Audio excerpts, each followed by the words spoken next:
దైవజనుడైనటువంటి మోషే గారి ద్వారా రాయబడిన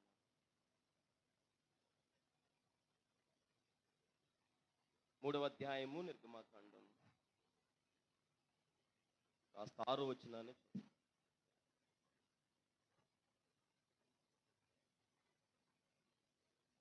చదవండి. చదవండి.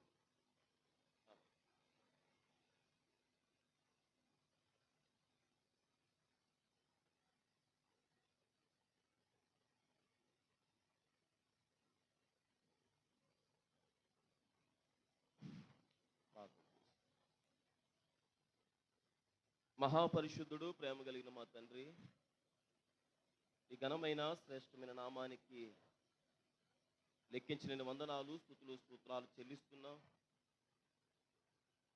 దాసులు ప్రేరేపించి పురుకొల్పి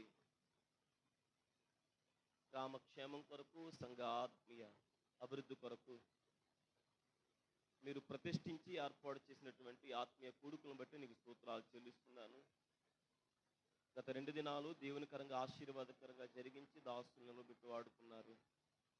అయోగ్యుని అల్పునైన నేను పరిశుద్ధైన నీ పిల్లలకు నీ వాక్యం ద్వారా పరిచర్య చేయాలని నిలవబడి ఉండగా నన్ను బలపరచు, నీ ఆత్మచేత అభిషేకించి నీతిగల నీ మాట నా నోట ఉంచి బిడలకు అవసరమైన మాటల ద్వారా హెచ్చరించి నా ఆత్మీయ జీవితాన్ని సరిచేసి పరలోక రాజ్యానికి వారసులు కాబడ్డానికి సహాయం చేయమని బలపరచుమని సమస్తాన్ని నీ చేతులకు అప్పగిస్తూ యేసు గణనామాన్ని బట్టి ప్రార్థిస్తున్నాను పరమ తండ్రి, ఆమేన్. సార్ చేతులెత్తి గట్టిగా స్తోత్రం చెప్తాం. హల్లెలూయా. మంచిది ప్రియులరా.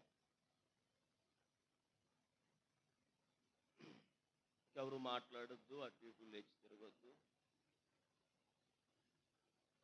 దైవజనులు, అభిషేక్తులు, సేవలు నా తండ్రి సమానులు రాజయ్య గారికి ప్రభు పేట వందనాలు. నా దేవుని వ్యవసాయపు తోటలో మా జత పని వారైనటువంటి అజయ్ గారికి, వారి కుటుంబానికి ప్రత్యేక వందనాలు. మరొక సేవకులు తండ్రి సమానులు సత్యంపాలయ్య గారికి కూడా ప్రభు పేట వందనాలు. కూడా మీ అందరికీ దేవుని యొక్క నామములు నా ప్రత్యేక వందనాలు తెలియజేస్తున్నాను. వాక్యాన్ని ప్రారంభిస్తున్నాను. దైవజనులు సమయం ఇచ్చారు అంటే ముందుగానే ముగించడానికి ప్రయత్నం చేస్తాను.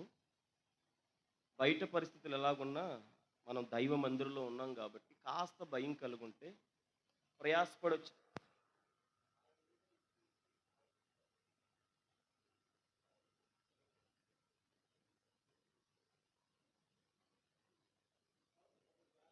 దేవుని యొక్క వాక్యాన్ని వినవలసిందిగా ప్రభు పేరట మనం చేస్తున్నాము.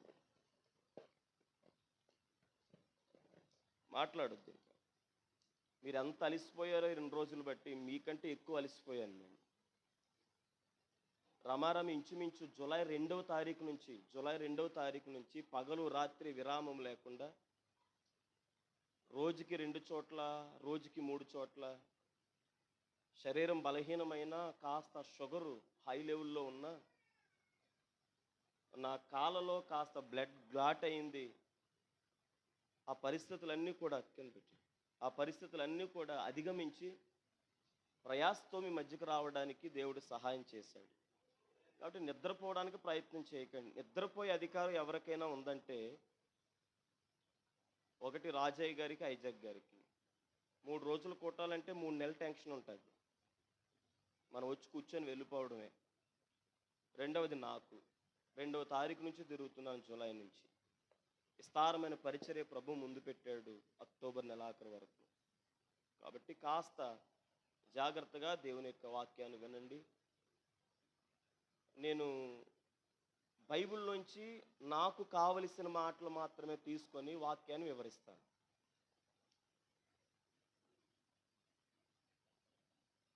బహు జాగ్రత్తగా దేవుని యొక్క వాక్యాన్ని వినవలసిందిగా మనం చేస్తున్నాం. నేను పక్కా పెంతుకొస్తులో పుట్టి పెరిగిన ఉందండి. నాకున్న ఒక దరిద్రమైన అలవాటు ఏమిటంటే నాకు కథలు చెప్పడం రాదు, జోకులు వేయడం రాదు, నవ్వించడం రాదు, కవ్వించడం రాదు, మధ్యలో పాట పాడడం రాదు. అరగంట ఇచ్చినా 2 గంటలు ఇచ్చినా వాక్యం టు వాక్యం అంతే. కాబట్టి బహు జాగ్రత్తగా దేవుని యొక్క మాటలు వినవలసిందిగా ప్రభు పేరట మనం చేస్తున్నాను. ఈరోజు సంఘాలు ఎలా తగలబడ్డాయంటే, భారం కలిగి ప్రయాసపడి కన్నీళ్లతో పరిచర్య చేసే సేవకుల్ని ఎవడు గుర్తిస్తలే, సంఘము గుర్తిస్తలే, బయట వాళ్ళని గుర్తిస్తలే.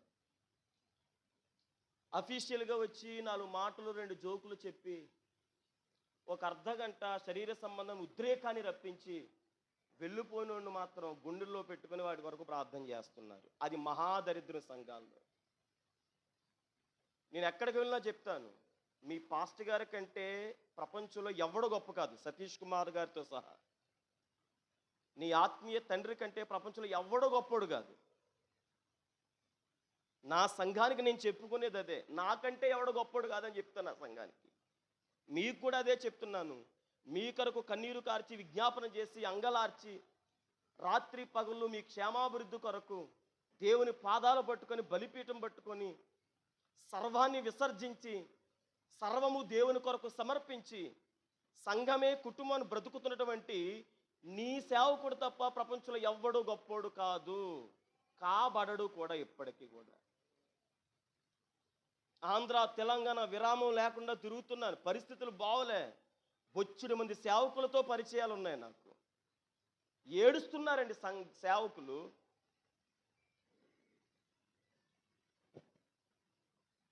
నిర్గమాకాండం 3వ అధ్యాయము 6వ వచనంలో ఉన్నటువంటి విషయాన్ని మనం చదువుకున్నాం. చదవబడిన దేవుని వాక్య భాగములో ఒక మాట రాయబడింది. మీరు జాగ్రత్తగా నా మాటలు మీరు ఆలోచన చేయాలి. మీరు అర్థం చేసుకునే విధంగానే, మీరు అందుకునే విధంగానే మాట్లాడడానికి ప్రయత్నం చేస్తున్నాను. యాక్చువల్లీ అయ్యగారు ఫోన్ చేసి డేట్ అడిగినప్పుడు నేను అప్పుడే అనుకున్నాను, ఎఫ్రాయిం గురించి మాట్లాడదాము. పగలో గంటన్నర, రాత్రిలో గంటన్నర సమయం ఉంటుంది. 3 గంటల సమయం ఇస్తే ఎఫ్రాయిం గురించి ఒక 60% నేను న్యాయం చేసిన వాడిని అవుతాను, మాట్లాడదాం కదా అని అనుకున్నాను. రాత్రి సభ ముగించుకొని ఇంటికి వచ్చి బైబిల్ దగ్గర కూర్చునేసరికి 1 గంటన్నర. ప్రభా ఏం మాట్లాడినని చెప్పి ఎఫ్రాయిం గురించి తిరిగేస్తా ఉంటే దేవుడు మరలా ఈ మాట ఇచ్చాడు. ఈ మాట ద్వారా కొద్ది నిమిషాలు నేను మీతో మాట్లాడాలని ఆశపడుతూ ఉన్నాను. మోషే గారి ద్వారా రాయబడినటువంటి ఈ 5 ఖండాలలో కాస్త పిల్లలు కాదు. నాకున్న చిన్న వీక్నెస్ ఏంటంటే, నేను కొన్ని స్కూల్లో పనిచేశాను. ఎవరైనా అలర చేస్తే కాస్త బండి ముందుకెళ్ళదు, కాస్త ఒక్క పెడుతుంది కాబట్టి బయట తీసుకెళ్ళండి, పర్వాలేదు. చిన్నపిల్లలు మీకు బయట మీకు బోలేస్తాను. మోషే గారి ద్వారా రాయబడినటువంటి 5 కాండాలలో ఒక కాండమైనటువంటి నిర్గమాకాండములో మనం చదువుకున్నటువంటి వాక్య భాగం, దీని సందర్భం ఏమిటి, దీని ముందు వెనకాల ఉన్నటువంటి కథ ఏమిటో ఒకసారి మనం చూద్దాం.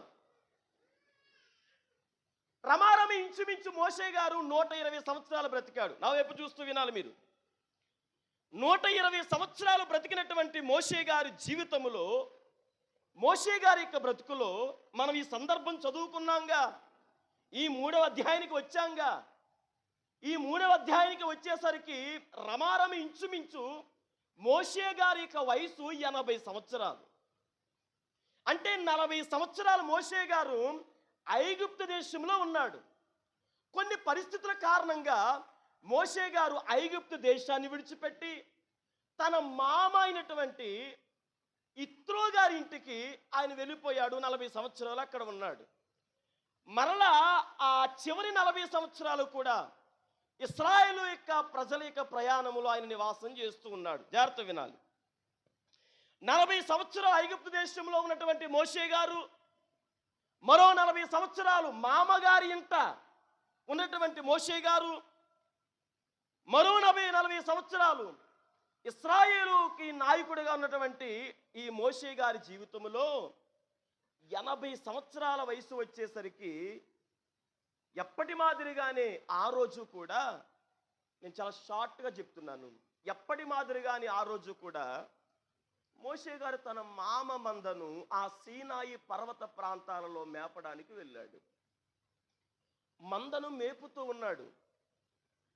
మోషే గారికి ఒక అద్భుతం అనిపించింది, ఒక వింత అనిపించింది, ఒక ఆశ్చర్యం అనిపించింది. ఏమిటి మోషే గారికి కనిపించిన వింత? ఏమిటి మోషే గారికి కనిపించినటువంటి ఆశ్చర్యకరమైన సంఘటన అంటే, అదిగో వాళ్ళంత దూరాన్న ఒక పొద ఉన్నది. ఆ పొద అగ్ని చేత మండుచూ ఉన్నది, కానీ ఆ పొద కాలిపోవట్లే. ఏమిటి విచిత్రం? పొద అగ్ని చేత మండుచూ ఉన్నదంట, కానీ పొద కాలిపోవట్లేదంట. ఆ విచిత్రాన్ని చూచినటువంటి, ఆ ఆశ్చర్యాన్ని చూచినటువంటి, బైబిల్లో మంచి మాట రాయబడిందిలే, ఆ వింతను చూచినటువంటి మోషే గారు దగ్గరికి వెళ్ళి చూద్దామని ఆ పొద దగ్గరికి ఆయన వచ్చాడు.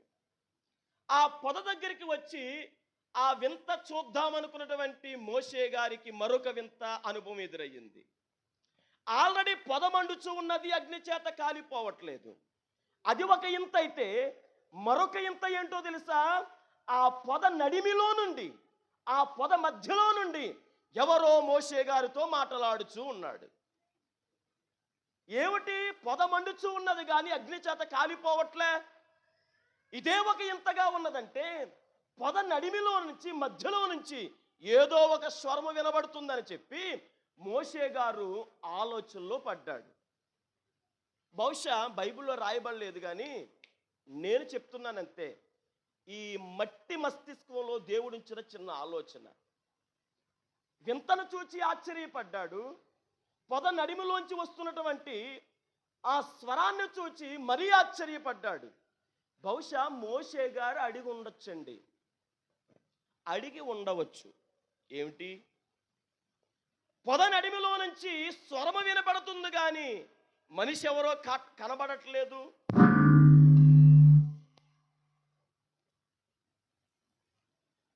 పొద నడిమిలో నుంచి స్వరము వినబడుతుంది, కానీ మనిషి ఎవరో కనబడట్లేదు. ఆ మనిషి ఎవరో అపోస్తుల కార్యాల్లో దేవుడు రాయించాడులే. నాతో మాట్లాడుచున్నటువంటి వారు ఎవరు, నాతో మాట్లాడుచున్నవాడు ఎవరు అని మోషే అడిగి ఉండవచ్చేమో బహుశా. అందుచేతే ఆ మాట్లాడుచున్నవాడు ఎవరో తన్ను కనపరుచుకోవడానికి పరిచయం చేసుకున్నాడు. దేవునికి స్తోత్రం చెప్పండి. హల్లెలూయా చెప్పాలి, చేతులెత్తి గట్టిగా హల్లెలూయా, హల్లెలూయా. ఆ పొద నడిములో నుంచి మాట్లాడుచున్నవాడు ఎవరో అని చెప్పి మోషే అడిగినప్పుడు తానెవరో మోషేకి దేవుడు పరిచయం చేసుకున్నాడు. బైబిల్ గ్రంథములో దేవుడు పరిచయం చేసుకున్న సందర్భాలు చాలా ఉన్నాయి. ఒక్కొక్క చోట ఒక వ్యక్తితో దేవుడు మాట్లాడతాడు. ఇందుకు దైవజనుడు పాడాడు, నేనెవరో తెలుసా, నేను సర్వశక్తి కలిగిన దేవుణ్ణి అని తను పరిచయం చేసుకున్నాడు. మరి కొంతమంది ప్రవక్తలకు దేవుడు తను ఎలాగ పరిచయం చేసుకున్నాడంటే, నేను సైన్యములకు అధిపతియగు యెహోవాను అని దేవుడు తన్ను పరిచయం చేసుకున్నాడు. కానీ ఇక్కడ మోషే గారికి దేవుడు ఎలాగ పరిచయం చేసుకున్నాడో తెలుసా? ఎలాగ పరిచయం అయ్యాడో తెలుసా? మోషే, నాతో మాట్లాడుచున్నవాడు ఎవడు? స్వరము వినబడుతున్నది కానీ మనిషి కనబడట్లేదు అని నువ్వు అడిగావు కదా. నీతో మాట్లాడుచున్నవాడు ఎవరో తెలుసా? నేను నీ తండ్రి దేవుడను, నేను అబ్రహాము దేవుడను, నేను ఇస్సాకు దేవుడను, నేను యాకోబు దేవుణ్ణని ఆయన మోషే గారికి పరిచయం చేసుకున్నాడు. దేవునికి స్తోత్రం చెప్పండి, చెప్పండి గట్టిగా హల్లెలూయా, హల్లెలూయా. ఇదండి ఈ ఉదయకాల సమయంలో ఈ వాక్య భాగంలో నుంచి నేను మీతో మాట్లాడాలని ఆశపడుతున్నాను. మోషే గారికి దేవుడు నేను అబ్రహాము దేవుడను, నేను ఇస్సాకు దేవుడను, నేను యాకోబు దేవుణ్ణని ఆయన పరిచయం చేసుకున్నాడు. ఒక 5 నిమిషాలు లేదా ఒక 10 నిమిషాలు మోషే గారిని గురించి మనం జాగ్రత్తగా ఆలోచన చేద్దాం. మోషే గారిని గురించి బైబిల్లో ఎన్నో అద్భుతమైన విషయాలు రాయబడ్డాయి. అమ్మా ఇలా విను, ఎన్నో అద్భుతమైన విషయాలు బైబిల్ గ్రంథంలో మోషే గారిని గురించి రాయబడ్డాయి. మోషే గారిని గురించి రాయబడినటువంటి ఎన్నో విషయాలలో ఒక విషయం ఏంటో తెలుసా? మోషేని దేవుడు కొన్ని విధాలుగా పరిచయం చేశాడు. జాగ్రత్త వినాలి, నా మాటలు మీరు అద్దుకోండి. తనెవరో పరిచయం చేసుకున్న దేవుడు మోషే గారిని దేవుడే ఒక 3 రకాలుగా పరిచయం చేశాడు. ఒకటి, మోషే ఎవరో తెలుసండి? ఒక మంచి పరిచారకుడు. దేవునికి స్తోత్రం చెప్పండి. చెప్పాలి గట్టిగా. హల్లెలూయా. మోషే ఎవరో తెలుసా? మంచి పరిచారకుడు.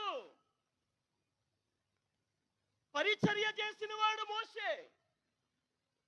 ఈ మాటను కొద్ది నిమిషాలు నేను మీతో మాట్లాడాలని చెప్పి దేవుని ఆత్మ చేత ప్రేరేపించబడి నేను నిలవబడ్డాను. మోషే ఎవరో తెలుసా? ఆయన పరిచారకుడు, దేవుని పరిచారకుడు మోషే.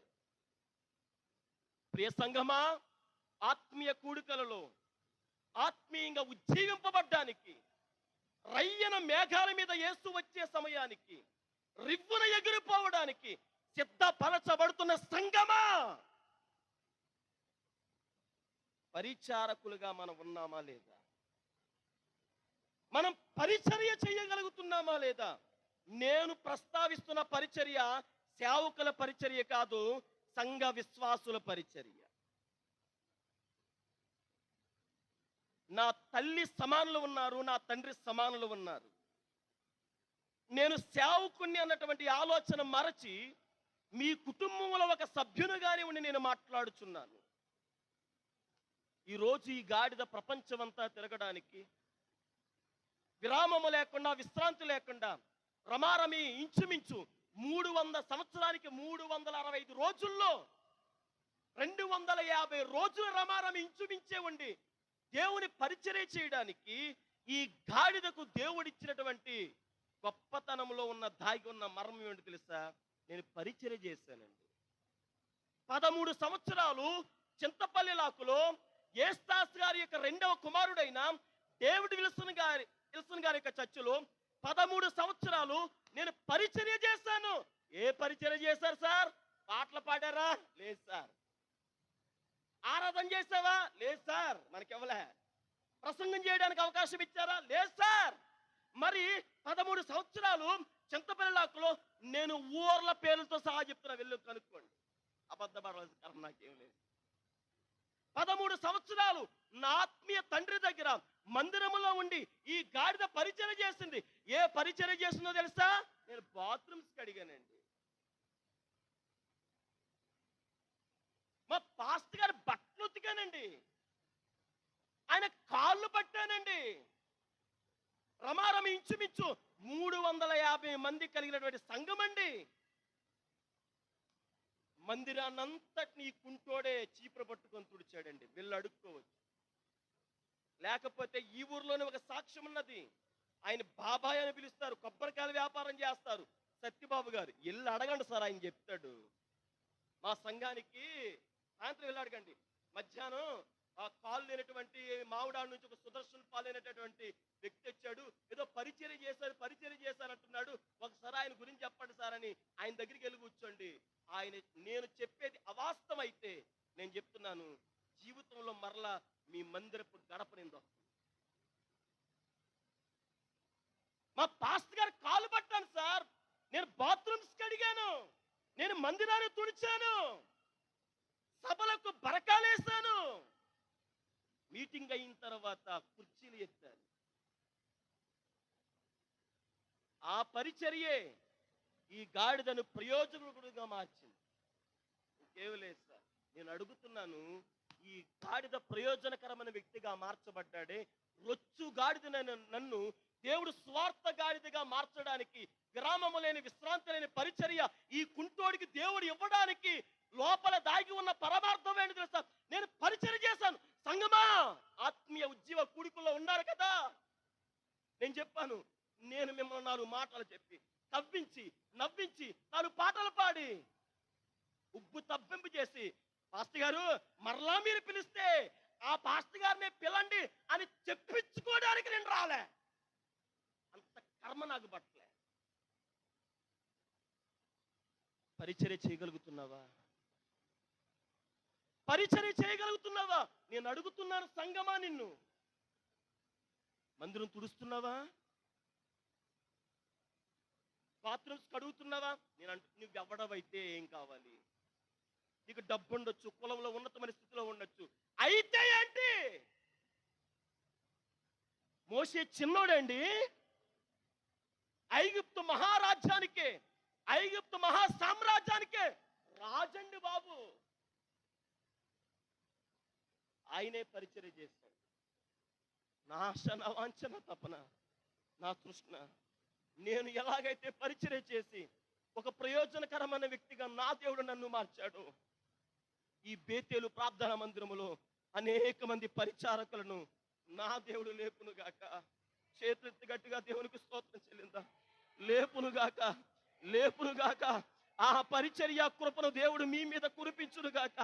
హల్లెలూయా, హల్లెలూయా, హల్లెలూయా, హల్లెలూయా. పరిచారకుడండి. నేను మందిరంలో పరిచర్య చేసే సమయానికి నేను డిగ్రీ చదువుతున్నాను. ఎల్కేజీ కుర్రోను కాదు, నేను డిగ్రీ చదువుతున్నాను. నేను చెప్తున్నాను సంగమా, పరిచర్య చెయ్యండి, పరిచర్య చేయండి. ఎందుకు నొక్కి ఒక్కానిస్తున్నానంటే, పరిచర్య నన్ను ప్రయోజకునిగా మార్చింది. పరిచర్య చేసినటువంటి నన్ను దేవుడు విడిచిపెట్టలేదు. ఈరోజు చాలా మంది నన్ను విడిచిపెట్టారు, కానీ ఆ పరిచర్య ప్రతిఫలాన్ని నేను ఈరోజు కూడా అనుభవిస్తున్నాను.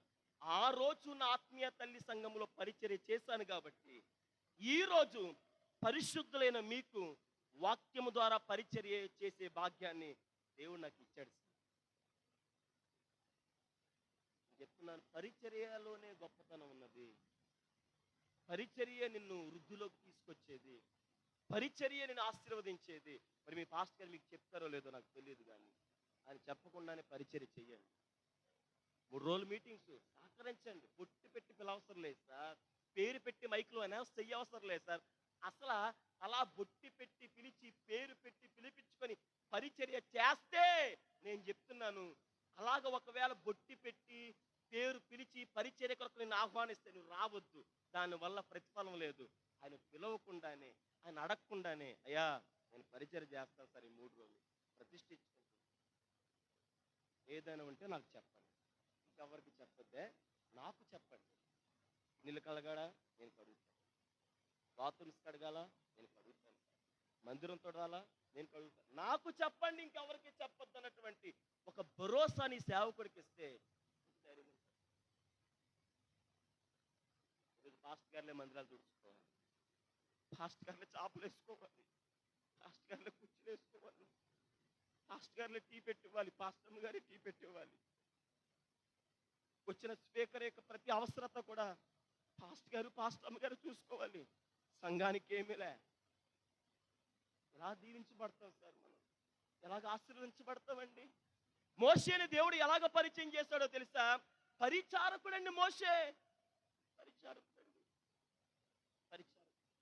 బైబిల్లో అనేక మంది పరిచారకులు ఉన్నారు. నేను చెప్తున్నాను, ఈ బేతేలు ప్రార్థనా మందిరంలో ఉన్నటువంటి మీరందరూ కూడా పౌలుకి ఎలాగైతే అకుల పిస్కిల్లా ఎలాగైతే గొప్ప పరిచారకులుగా మారి, అయ్యా అవసరమైతే మా ప్రాణాలని కోసం ఇచ్చేస్తాం, పరిచర్యలో మేము శ్రమిస్తాం, కష్టపడతాం, కరిగిపోతాం, చచ్చిపోతాం అని ఎలాగైతే పరిచర్య గురించి పౌలు గారి పక్షాన చేరి ధైర్యపరిచి ఒక మాట అందించారు, ఈ బేతేలు ప్రార్థనా మందిరంలో ఉన్నటువంటి మీరు కూడా అటువంటి భరోసా ఇచ్చేవారుగా దేవుడు మిమ్మల్ని స్థిరపరచును గాక, దేవుడు మిమ్మల్ని బలపరచును గాక, దేవుడి ఆ స్థితి మీ జీవితంలో దేవుడు కలిగించును గాక.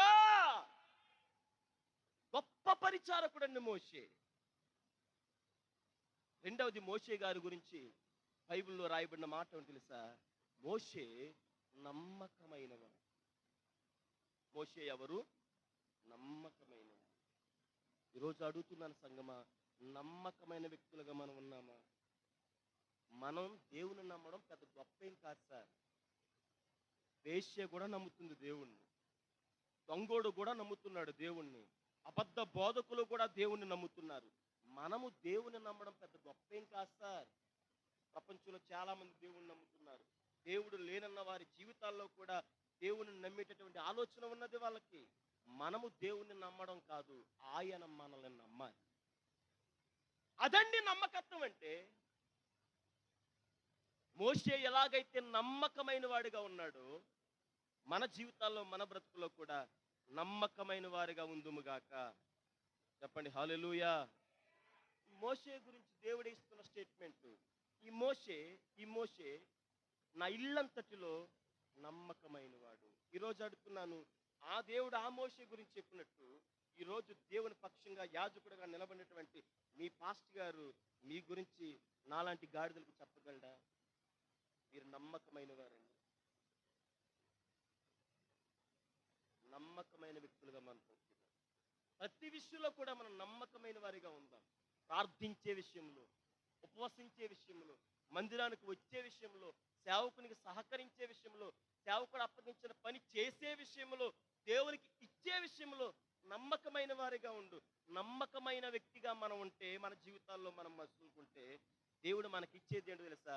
నమ్మకమైన వారికి దేవుడు మెండైన దీవులను కురిపిస్తాడు. స్తోత్రం చెప్పండి. హల్లెలూయా, హల్లెలూయా. మూడవది, మోషే గారిలో ఉన్నటువంటి గొప్ప లక్షణం ఏంటో తెలుసా? మోషే గారు ప్రార్థనాపరుడండి. ఈ విషయం గురించి తర్వాత ప్రస్తావిస్తాను.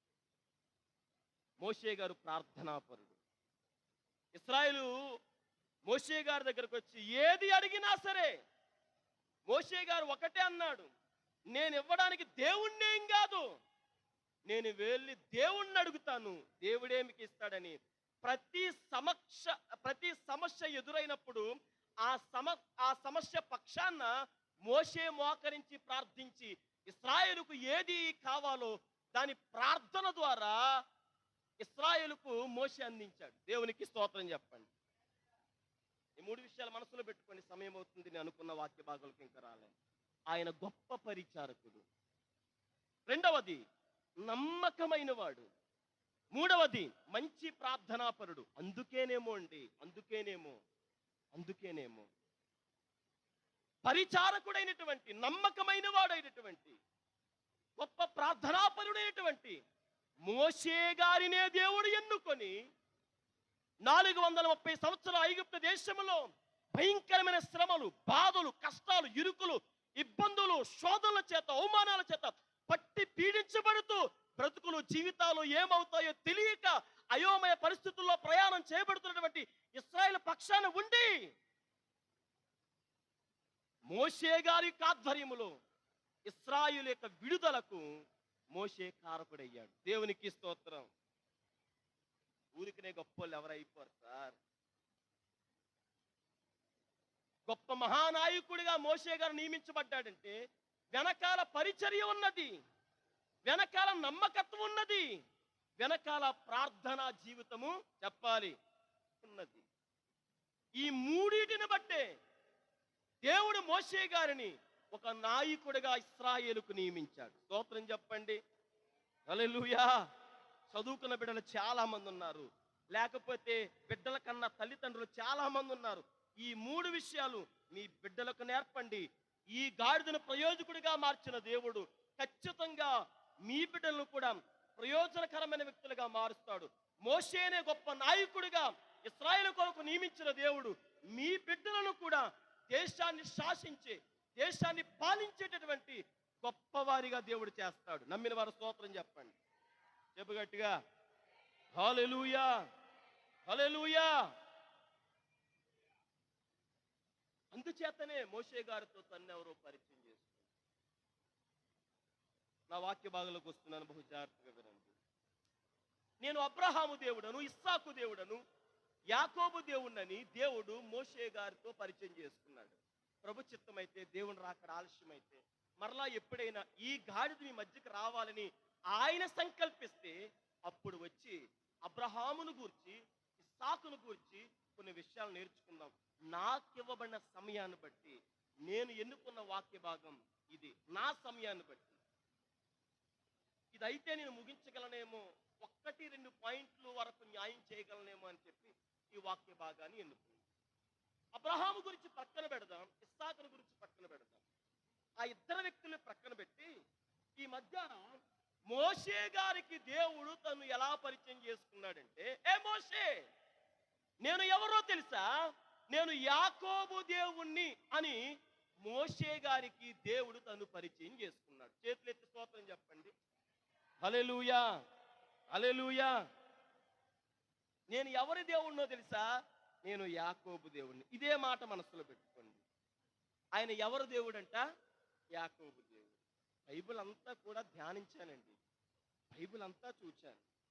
ఏ అబ్రహాము దేవుణ్ణి అన్నాడు, ఒక రకంగా ఒప్పుకోవచ్చు. ఇస్సాకు దేవుణ్ణి అన్నాడు, మరొక కోణంలో ఖచ్చితంగా అక్షరాల 100% ఒప్పుకోవచ్చు. కానీ యాకోబు దేవుణ్ణి అంటున్నాడంటే యాకోబు దేవుణ్ణి అంటున్నాడు ఏమిటి? అసలు యాకోబుకి ఈయన దేవుడిగా ఉండడానికి యాకోబులో ఏం చూశాడు ఇంతకీ నాకు అర్థం కావట్లేదు. ఈరోజు క్రైస్తవ ప్రపంచానికి, విశ్వాసుల జీవితాలకి యాకోబులో కనిపించేటటువంటి ఒక కోణం ఏంటో తెలుసా? యాకోబా మోసగాడండి, యాకోబా అబద్ధికుడండి బాబు, యాకోబా అవకాశవాది, ఎలాగ వీలైతే ఎలాగ మాట్లాడు. దేవుడికి తెలివి లేదా? దేవునికి జ్ఞానం లేదా? ఒక మోసగాన్ని పట్టుకొని, ఒక అబద్ధికుని పట్టుకొని, ఒక అవకాశవాదిని పట్టుకొని ఈ మధ్యాహ్న కాల సమయంలో పేతేలు ప్రార్థనా మందిరంలో ఉన్నటువంటి పరిశుద్ధులైన మీతో నేను యాకోబు దేవుణ్ణి అని చెప్తున్నాడు. పాపమును తన ఎదుగుకుంటా ఉన్నా సరే భయపడి పారిపోయినటువంటి యోసేపు దేవుణ్ణి నేను చెప్పలే. ఆయన పరిచయం చేసుకున్న విధానాలు వేరే కొనలో ఆలోచించకండి మీరు. నేను యోసేపు దేవుణ్ణి అని చెప్పలే. 60 సంవత్సరాలండి, 60 సంవత్సరాలు కంటి మీద కునుకు లేకుండా, కన్నులు గుంటపడేలాగా తన తలనే జలమహిమగా చేసుకుని ఇశ్రాయేలు యొక్క విడుదల కొరకు, ఇశ్రాయేలు యొక్క క్షేమము కొరకు ప్రార్థించినటువంటి ఇర్మియా దేవుని పరిచయం చేసుకోలేదు ఆయన. ఉన్నది ఉన్నట్లుగా ప్రజలకు ప్రకటించేటటువంటి యెహెజ్కేలు దేవుణ్ణి పరిచయం చేసుకోలేదు. అత్యున్నతమైన సింహాసనం, ఓ కెరూబులు, శిరాపులు, పరిశుద్ధులు, దేవుని దూతలు కల్లారా స్పష్టంగా చూచి ఆ దర్శనానికి లోబడిపోయి విధేయుడైపోయి ఏం చెయ్యాలో అర్థం కాక రూపాంతరపరచబడి మనసు మారిపోయి జీవితం మార్చిపోయి, అయ్యా నేనేదో పరిశుద్ధం అనుకుంటున్నాను, నేనేదో నీతిమంతుని అనుకుంటున్నాను, కానీ అపవిత్రమైన ప్రజల మధ్యలో నేను నివాసం చేస్తున్నాను కాబట్టి ఎంతో కొంత అపవిత్రత అనేది నాకు తెలియకుండా నా శరీరంలోనికి వస్తుంది, కాబట్టి నన్ను పరిశుద్ధపరచు, నన్ను కాల్చేయని దేవుని అగ్ని వేడికి కాలిపోయినటువంటి యెషయా దేవుణ్ణి కూడా చెప్పుకోలేదు ఆయన. ఇంకేం చెప్పను బైబిల్లో? ఇలా ఎంతో మంది బైబిల్లో మనకు కనిపిస్తారు. కానీ దేవుడు వీళ్ళందరినీ ప్రక్కన పెట్టి నేను యాకోబు దేవుణ్ణి ఎందుకు పరిచయం చేసుకున్నాడు? ఈ రోజు మనకి ఇది తేలిపోవాలి. మనం దేవుణ్ణి అడుగుదాం, యెహోవా నీ కడుపునే పుట్టాడు కదా, అసలు అలాంటోడు నీ కడుపును పుట్టాడు, ఎలా పుట్టాడో ఈ రోజు కూడా మాకు అర్థం కావట్లేదు. మా బుర్ర చెడిపోతుంది. నీకు పుట్టిన కొడుకులందరూ చెడిపోయి నరహంతకులుగా మారిపోయినా, నీ కూతురే చెరచబడినా, అనసరివాడయ్యా, చిన్నోడయ్యా, యోసేపు దేవుణ్ణి అని చెప్పుకోవచ్చు కదా. నిన్ను పక్కన పెట్టి దేవుణ్ణి అడిగితే నో నో. మీరు అనుకుంటారు దేవుడు ఆర్డర్ కాబట్టి అలా చెప్పాడు అనుకుంటారు. లేదు సార్, దేవుడికి ఆర్డర్తో పనిలే. ఆర్డర్లో ఎవరినైనా తీసుకొచ్చి పెట్టచ్చు, అదే ఆర్డర్ అవుతుంది. మీరు అబ్రహాము కొడుకు ఇస్సాకు, ఇస్సాకు కొడుకు యాకోబు కాబట్టి అలా పెట్టాడు సార్ దేవుడు, మీకు అర్థం కావట్లేదు, మీరు ఏదో పెద్ద మర్మంగా చెప్తారని మీరు అనుకోవచ్చు. అలా అదేం జరగలే. యాకోబుకు దేవుడు అవ్వడానికి యాకోబులో గుణ లక్షణాలు ఇందా చెప్పాను. అబద్ధికుడే, మోసగాడే, అవకాశవాది అని. ఈ అబద్ధికుడైన వాడు, ఈ మోసగాడు, ఈ అవకాశవాది ఎలా మారిపోయాడు తెలుసా? 12 గోత్రాలకు తండ్రిగా మార్చబడ్డాడు. అంత మాత్రమే కాదు అని ఒక దేశంగా మార్చబడ్డాడు. చప్పలు కొడుతూ దేవుని నామమున మహిమపరచండి.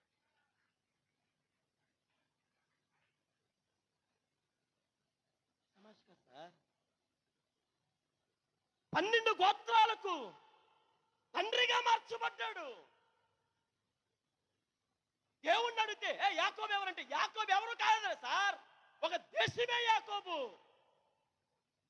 యాకోబే దేశం అంటారు. ఎలా మార్చబడిపోయాడు సార్. ఆ రూపాంతరం ఎలా వచ్చేసింది తెలుసుకోవాలి. ఆత్మీయ ఉజ్జీవ కుడుపులో ఉన్నటువంటి ఆత్మీయులారా అయిపోని అరగంట చెప్పి ముగించేస్తాను, రాత్రికి గంట ముగించేస్తాను, అయిపోయి ఈ సంవత్సరానికి ఉపవాస కుట్టాలు అయిపోయినాయి. 2024 సంవత్సరంలో ఉపవాస కుట్టాలు అయిపోయినాయి. మరలా డిసెంబర్లో మీరు అందరూ కలుస్తారు. ఒక సంతోషకరమైనటువంటి పండుగలు మీరు అందరూ పాల్గొంటారు. 25లో ఉండేవాడు ఎవడో, ఊడిపోయేవాడు ఎవడో తెలియదు. దేవుడు నీకే ఈ స్థితిని దేవుడు ఎందుకు ఇచ్చాడు? నేను చెప్తున్నాను ప్రియులరా, యాకోబుకు దేవుడైన వాడు మనకు దేవుడైపోతాడు. నేను చెప్తున్నాను ఈరోజు, యాకోబుకు దేవుడైన వాడు, ఒకవేళ యాకోబులాగా మోసగాడు కాదు, నువ్వు మంచోడివే. యాకోబులాగా నువ్వు అబద్ధమాడలే, చాలా మంచోళ్ళు మీరు. యాకోబులాగా మీరు అవకాశవాదులు కాదు, ఓసరవిల టైపు కాదు, మీరు మంచోళ్ళే. ఆయనకే దేవుడైనడు మీకు అవుడా? అవుతాడు. ఎలాగవుతుందో చెప్తాను, నిజంగా చెప్తున్నాను. ఆయన మనకు దేవుడై, నేను చెప్తున్నాను సంగమా, వినండి వినండి వినండి. కడవరి దినాల్లో, రాకడ దినాల్లో సిద్ధపరచబడుతున్న వధువు సంగమా, నీవు అనుకుంటున్నావు చాలాసార్లు నేను బేతేలు ప్రార్థనా మందిరపు విశ్వాసినండి, రాజుగారి యొక్క ఆత్మీయ కుమారుణ్ణి కుమార్తెను అని నువ్వు చెప్పుకొని తిరిగేస్తున్నావు. అది కాదు, నువ్వు చెప్పుకోవడం కాదు, ఆయన చెప్పాలి. సార్ మీరు అనుకోవచ్చు, నేను అనుకోవచ్చు, ఆయన నా దేవుడు అని నేను చెప్పుకోవడం కాదు, ఆయన చెప్పాలి. ఒరే సుదర్శన్, నువ్వు నా కొడుకు రా, నువ్వు నా కూతురు రా అని చెప్పి ఆయన చెప్పాలి. నువ్వు నాకు దేవుడు అయ్యా అంటే, ఒరే ఆ మాట నువ్వు చెప్పడం కాదురా, నేను నీకు దేవుడినో కాదు నేను చెప్పాలి.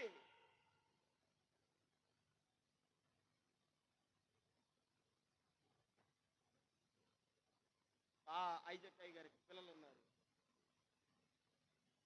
వాళ్ళకి నిలబెట్టి ఎవరు వీళ్ళు ఎవరు వీళ్ళు అంటే మీరు ఎవరు మాట్లాడరు, మీరెందుకు మాట్లాడతారు? మీకు సంబంధించిన లేటాలు వీళ్ళ ఎవరో, వీళ్ళ కన్న తల్లిదండ్రులు వచ్చి చెప్తారు వీళ్ళు ఎవరో కాదు సార్, మా పిల్లలు సార్ వీళ్ళని. మీరెందుకు మాట్లాడతారా? మీ పిల్లలు కాదా? ఆయన నా దేవుడు, ఆయన నా దేవుడు మనం అనుకుంటాం, మా పాస్టర్ గారి పిల్లలు, మా పాస్టర్ గారు అని మనం అనుకోవడమే. ఆయన నా దేవుడు, ఆయన నా దేవుడు అని చెప్పి మనం అనుకో అజ్ఞానంలో బ్రతకడమే. ఆయనకి దేవుడు అయ్యో తెలియట్లే సంగమ. ఈరోజు నిజంగా చెప్తున్నాను, ఆయన నీకు దేవుడు అయిపోతే చదివించిన సమయం లేదు. 33వ కీర్తనలు కూడా తీయొద్దు, నా వైపు చూడండి. 33వ కీర్తనలు అనుకుంటా. యెహోవా ఎవరికి దేవుడిగా ఉంటాడో ఆ జనులు ధన్యులు, యెహోవా తమకు దేవుడుగా గల జనులు ధన్యులు. చేతులతో దేవునికి స్తోత్రం చెప్పండి. హల్లెలూయా, హల్లెలూయా. ఆయన ఎవరికి దేవుడైపోతే వారు ధన్యులు సార్. యాకోబుకు దేవుడైపోయాడు, ధన్యుడైపోయాడు యాకోబు. ఈరోజు చెప్తున్నాను, ఏదో 2024 సంవత్సరాల క్రితం యేసు ఈ లోకానికి వచ్చాడు. 13 సంవత్సరాల వయసులో భయంకరమైన పరిస్థితి కూడా ప్రయాణం చేయబడుతున్నటువంటి ఈ గాడిద దేవుడు అయ్యాడు సార్ ఆయన. ఈరోజు నీకు ఆయన దేవుడా? ఆయన నీకు దేవుడైతే మనం ధన్యులు సార్. మనలాంటి ధన్యులు ప్రపంచంలో ఎవరు లేరు సార్.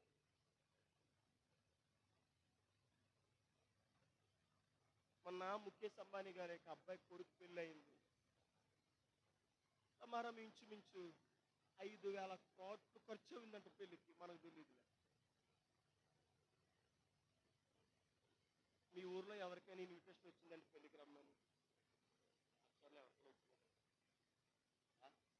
యోగేశ్వరరావు గారు కూడా రాలేదు. ముఖేష్ అంబానీ గారు వారికి ఆ కొడుకు యొక్క వివాహానికి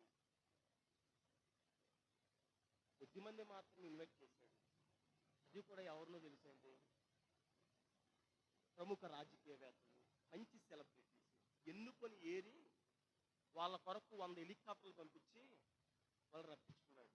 అంటే ముఖేష్ అంబానీ గారి యొక్క కొడుకు యొక్క వివాహానికి అటెండ్ అవ్వాలంటే ఒక అర్హత, ఒక యోగ్యత ఉండాలి సార్. మనకు నచ్చిన వాళ్ళు ఆ వివాహానికి వెళ్ళారు, మన ప్రేమించేటటువంటి వాళ్ళు. ఆ క్రికెట్ టీంలో ఉన్న వాళ్ళు ఎవరో వెళ్ళారు, ఆ రాజకీయంలో ఉన్న వాళ్ళు ఎవరో వెళ్ళారు. వాళ్ళందరినీ చూసి మనం ఏమనుకుంటామంటే ఎంత ధన్యులండి వాళ్ళు. నేను చదివానండి, వాళ్ళకి ఒక చిన్న కుక్క ఉందంట, చిన్న కుక్క పిల్ల. ఆ కుక్క పిల్లకి ఆ కొడుకు పిల్ల అని చెప్పి ఒక షర్ట్ కుట్టించారంట. ఆ షర్ట్ సార్ 15 లక్షలు సార్. ఎవడ పెళ్ళికని వెళ్తే మనమే పొలమో చదివించి రావాలి. కానీ ఆ పెళ్లికి వెళ్ళే వారికండి నేను విన్నాను, అది మనకు వాస్తవం తెలియదులే, మనకు రాలే ఆ ఇన్విటేషన్ మావిడాల్లో. మరి ఎందుకు పంపించలేదు? ఆ వివాహానికి వెళ్ళినటువంటి ఆ సెలబ్రిటీస్ ఉన్నారు చూసారా, ఆ అర్హత కలిగిన వాళ్ళు ఉన్నారు చూసారా, వాళ్ళకండి ఒక్కొక్కరికి వీళ్ళ గిఫ్ట్ ఇవ్వడం కాదంట, ఈయనే గిఫ్ట్ ఇచ్చాడు. ఒక్కొక్క వాచ్ ఇచ్చాడంట సార్. అది ఇంచుమించు తక్కువలో తక్కువ అనుకుంటే 1,500,000 అంటండి.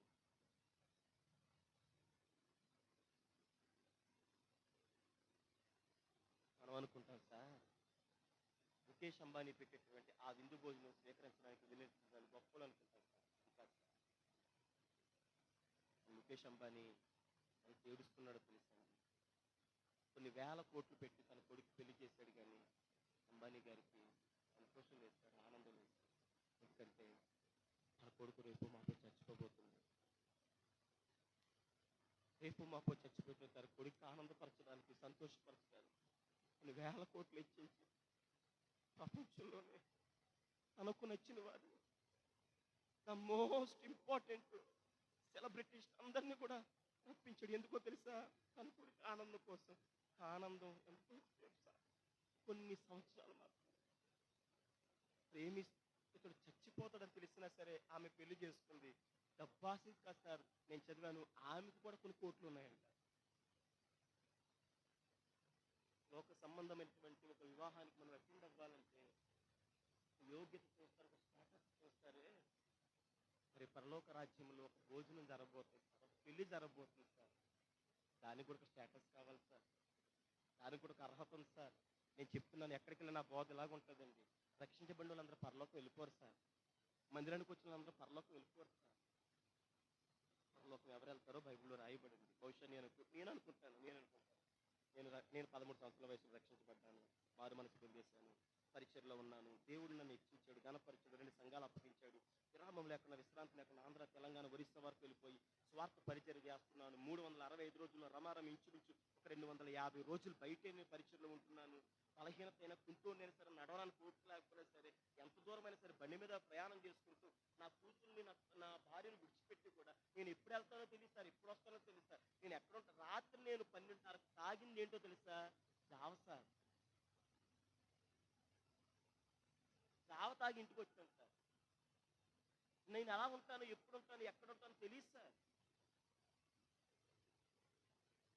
కాబట్టి ప్రభా, అన్నీ వదిలేసుకొని నా కులాన్ని పక్కన పెట్టాను, నా స్టేటస్ పక్కన పెట్టాను, నా చదువులు పక్కన పెట్టాను, సమస్తాన్ని పక్కన పెట్టాను. ప్రభు మాట్లాడు, పని కావాలా, పరిచర్య కావాలా, అర్థం కాలే. రాజు లాంటి నాన్నగారిని అడిగాను, ఏడు సార్ ఎలా మాట్లాడుతున్నాడు దేవుడు అంటే, ఏం కాదురా బాబు, నువ్వు పని చేసుకుంటున్నావు కదా, దేవుడు పరిచర్కి పిలుస్తున్నాడు. పన్ను వదిలేస్తే పరిచరిస్తానంటున్నాడు, పన్ను వదిలేలే, పరిచర్య చేసుకుంది కానీ అని నాన్న అంటే ఆయన చెప్పాడు.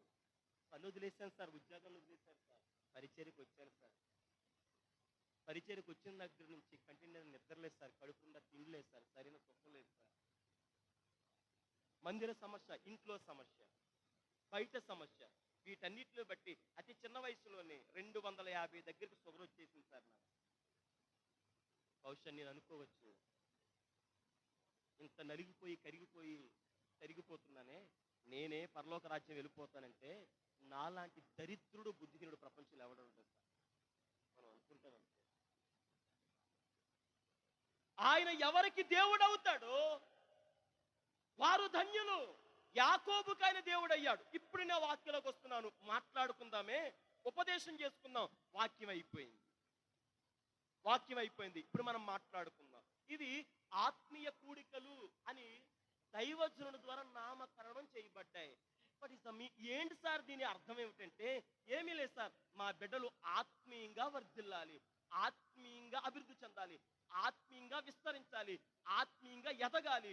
ఇగో ఇందాక అన్నబడాడు, వాళ్ళ వేరు లోతుగా తన్నబడాలి. వాళ్ళు ఇంతవరకు కాదు, వాళ్ళు పైకి ఎదగాలి. పైకి ఎదుగుతూ ఎదుగుతూ ఎదుగుతూ పైకి వాళ్ళు యేసయ్యతో వెళ్ళిపోవాలని మా సంఘ క్షేమాభివృద్ధి కొరకు ప్రార్థన చేసి, విజ్ఞాపన చేసి, పాదాలు పట్టుకొని యేసయ్యను అడిగితే ఆయన దయతో అనుగ్రహించినటువంటి ఈ 3 దినాలు ప్రతిష్ఠించుకొని కేవలము మా విశ్వాసుల యొక్క ఆత్మీయ ఎదుగుదల కొరకు మేము ఏర్పాటు చేసుకున్న కూడికలు సార్ ఇవి అని ఆయన చెప్పాడు. మరి ఆత్మీయ జీవితంలో వేరు లోతుగా తన్నబడాలంటే కూర్చుంటే ఆ పాట కాస్త నన్ను కొట్టింది. వేరు లోతుగా తన్నబడాలంటే, ఎదుగుతున్న నీవు ఇంకా పైకి ఎదగాలంటే, పైకి ఎదుగుతున్న నీవు అలాగని పైకి వెళ్ళిపోవాలి అని అంటే దేవునితో పాటు మరి నీ ఆత్మీయ జీవితం ఎలాగుండాలి? యాకోబుకు దేవుడైన వాడు నీకు అవుతాడు. మరలా చెప్తున్నాను, మోసగాడికి, అబద్ధికుడికి, అవకాశవాదికి, లోక ప్రేమలో విఫలమైపోయినటువంటి వాడికే దేవుడయ్యాడే, మరి నీకవ్వడా అంటే ఖచ్చితంగా అవుతాడు.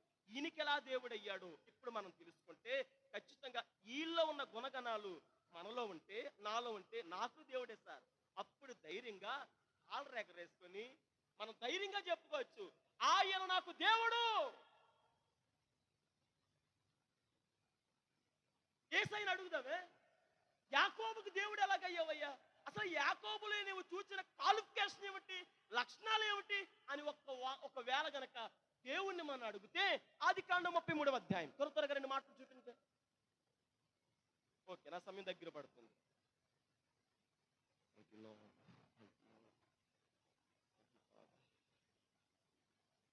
ఆదికాండము 25వ అధ్యాయం, క్షమించండి, 25వ అధ్యాయం 27వ వచనం చదివి పెట్టండి కాదు. చదువునాను.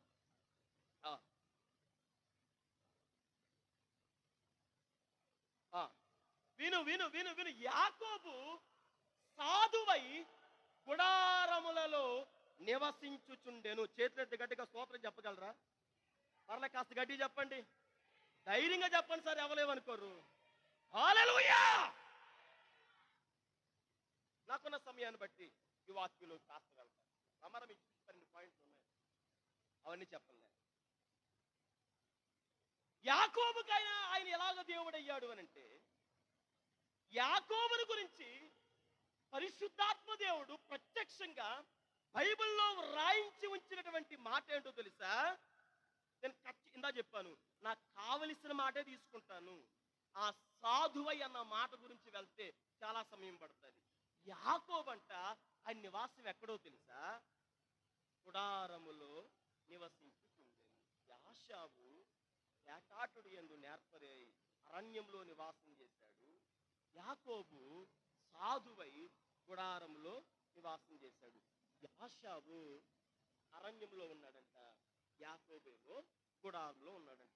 ఆడు గుడారంలో ఉన్నాడు కాబట్టి మాట్లాడదు, ఆడు గుడారంలో నివాసం చేశాడు కాబట్టి నేను యాకోబుకు దేవుణ్ణి అన్నాడు. అంటే ఈరోజు మనం కూడా గుడారాల్లో నివాసం చేస్తాం.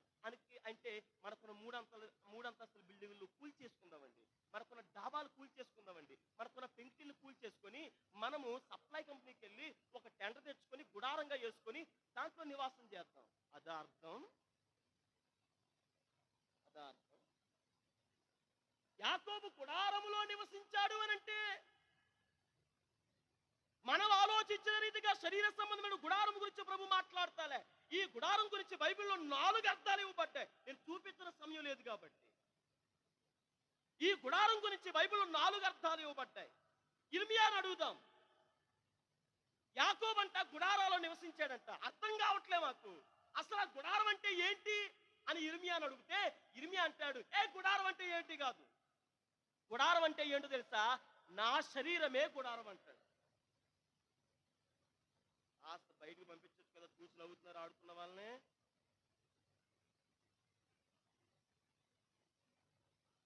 నాన్న కూర్చోరా, రే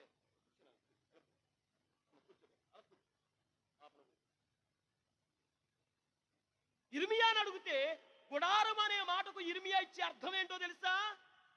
గుడారం అంటే ఏంటో కాదు, గుడారం అంటే నా శరీరమే గుడారం అంటాడు. పౌలు గారు కూడా అదే అంటాడు, మన శరీరమే గుడారం అని. అంటే శరీరమైన గుడారంలో యాకోబు నివాసం చేశాడా? అట్లనే రాదు. మరలా యోహాను గారిని అడుగుదాం, అయ్యా ఇర్మియా గారిని, పౌలు గారిని గుడారం అంటే ఏంటో మేము అడిగితే మా శరీరాలే గుడారం అని చెప్పారు. నువ్వేం చెప్తావయ్యా అంటే, ఏ గుడారం అంటే ఏమిటో కాదు. దావీదు రాయలేదా, మీకు తెలియలేదా? గుడారం అంటే పరలోక పట్టణమే, పరలోక రాజ్యమే గుడారం అంటాడు. శరీరము గుడారంతో పోల్చబడింది, పరలోక రాజ్యము గుడారంతో పోల్చబడింది. ఈ మధ్యలో ఒకటి ఉన్నదండి. దావీదు గారిని అడుగుదాం, ఇర్మియా గారిని, పౌలు గారిని అడిగితే గుడారం అంటే శరీరం అని చెప్పారు. యోహాను గారిని అడిగితే పరలోక రాజ్యమే గుడారం అన్నాడు. నువ్వేం చెప్తావు దావీదు అని అంటే, దావీదు మాట్లాడుతున్న మాట ఏం తెలుసా? గుడారము అంటే దేవుని మందిరం. దేవునికి స్తోత్రం చెప్పండి, చెప్పండి గట్టిగా చేతులెత్తి. హల్లెలూయా, హల్లెలూయా.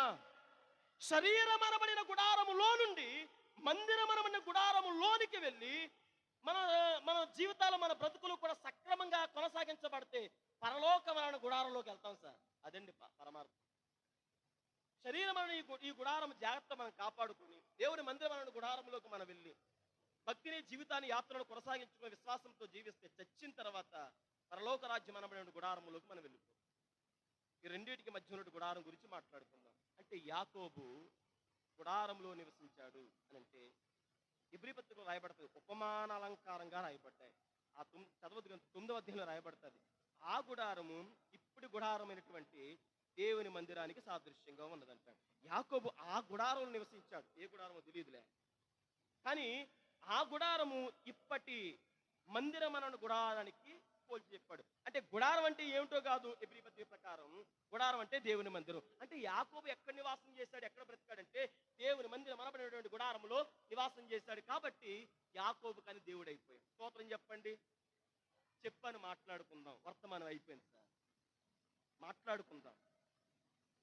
ఇది ఎవడింటి పిల్లు కాదు, మంది పెళ్ళి. మనమే చేసుకుందాం, అన్ని మనమే చక్కబెట్టుకుందాం, అన్ని మనమే కడుక్కుందాం. స్తోత్రం చెప్పండి. హల్లెలూయా. అంటే యాకోబు గుడారం అనబడినటువంటి దేవుని మందిరంలో నివాసం చేశాడు. సంఘమా, బిడలారా, దేవుని పరిశుద్ధ రక్తంతో కడగబడిన వారులారా, రాకడకు సిద్ధపరచబడుతున్న వారులారా, ఎప్పుడు వస్తాడా, మేఘం మీదకి ఎప్పుడు ఎక్కించుకుంటాడా, ఎప్పుడు వెళ్ళిపోదామా అని ఎదురు చూస్తున్న సంఘమా, ఆయన నీకు దేవుడు అవ్వాలంటే నీ నా జీవితంలో, నీ నా బ్రతుకులో కూడా గుడారము అనబడినటువంటి దేవుని మందిర అనుభవం అనేది నీకు ఉండాలి. ఒక చేప బ్రతకాలంటే నీటి అనుభవం ఎంత ప్రాముఖ్యమో, అందరి చేత చేదరించబడి, వెలివేయబడి, అసహించబడి, రొక్కబడి, చంపబడి, ఛీ అని నీచంగా చూడబడినటువంటి ఆ గొంగలి పురుగు 40 రోజులు గూడు అనేటటువంటి ఒక అనుభవం ఉంటుందండి. దానికి గట్టిగా చీకటి, ఆహారం ఉండదు, నీళ్ళు ఉండదు, వెలుతురు ఉండదు, ఏమీ కనిపించదు. 40 రోజులు గూడు అనబడినటువంటి ఆ దాంట్లో ఉంటేనే కానీ సీతాకోకగచ్చలతో మార్చబడి బిడ్డ ఎదగాలంటే పుష్టిగా పుట్టిన వెంటనే ఆ తల్లి ఒడి అనేది చాలా ప్రాముఖ్యం. ఒక విద్యార్థి భావి భారత పౌరుడిగా సమాజానికి, దేశానికి, మనుషులకు ప్రయోజనకరమైన వ్యక్తిగా మార్చబడాలంటే ఖచ్చితంగా బడి అనే అనుభవం చాలా ప్రాముఖ్యం. మరలా చెప్తున్నాను, చేప బ్రతకాలంటే నీటి అనుభవం చాలా ప్రాముఖ్యం. చేదరించబడిన గొంగలి పురుగు సీతాకోక చిలకగా మార్చబడాలంటే 40 రోజులు గూడు అనే అనుభవం చాలా ప్రాముఖ్యం. పుష్టిగా ఎదగాలంటే తల్లి ఒడి, ఆ పసితనంలో చాలా అవసరం. ఒక వ్యక్తి సమాజానికి ఉపయోగకరమైన వ్యక్తిగా మార్చబడాలంటే చదువు అనేది చాలా ప్రాముఖ్యం. ఈరోజు నీవు నేను కూడా గుడి అనే అనుభవం చాలా ప్రాముఖ్యం. విశ్వాసకి గుడి అనేది చాలా ప్రాముఖ్యం. ఇందాకే మరలా ఏడు సార్ చెప్పింది ప్రజలు చెప్తే నీకేం అర్థం కదా, ప్రసంగు రాదా, సమయం అలాగా ముందుకు లాగేస్తున్నావు అని అనొద్దు. నేను చెప్పిందే మరలా మరలా చెప్తున్నానంటే కాస్త నీ బుర్రలోకి ఎక్కించుకుంటామని నేను మరలా మరలా మరలా మరలా చెప్తున్నాను. మాట్లాడుకుందామే.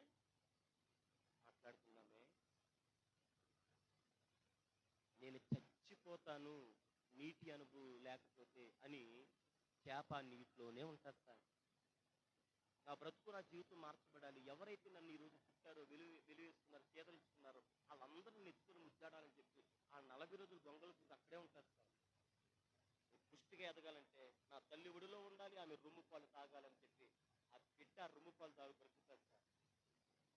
మంది మనుషులు నేను బాగా చదువుకోవాలి, సమాజానికి, నా కుటుంబానికి, సంఘానికి ఒక ఉన్నతమైన వ్యక్తిగా మార్చబడాలని మంచిగా చదువుకొని బడికి వెళ్తారు సార్ ప్రతిరోజు. వాళ్ళకున్నంత జ్ఞానం ఈరోజు మనకు కూడా ఉండాలి. మందిర అనుభవం ఉందా నీకు? మందిర అనుభవం ఉందా? నేను మాట్లాడుతున్నాను. అయ్యగారు ముందు సంవత్సరం పెట్టారండి ఆత్మీయ కూడుకు 2020 ప్రతి సంవత్సరం. ఓకే, మంచి.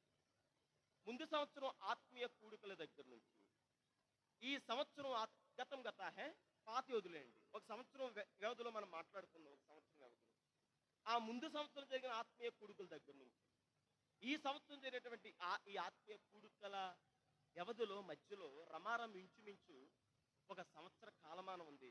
ఆ సంవత్సర కాలమానంలో ఇంచుమించు కొన్ని ఆదివారాలు ఉన్నాయి. ఆ ఆదివారాలు అన్నింటిని ఎక్కబెడితే రమారం ఇంచుమించు సంవత్సరానికి 52 ఆదివారాలు, 50 వేసుకున్న వెరసగాన మునుపటి ఆత్మీయ ఉజ్జీవ కూడుకుల దగ్గర నుంచి ఈ 2024 సంవత్సరం ఈ ఆత్మీయ ఉజ్జీవ కూడుకుల వరకు కూడా ఈ వ్యవధిలో ఉన్నటువంటి ఈ 50 ఆదివారాలు మానకుండా వచ్చిన చెయ్యొద్దండి.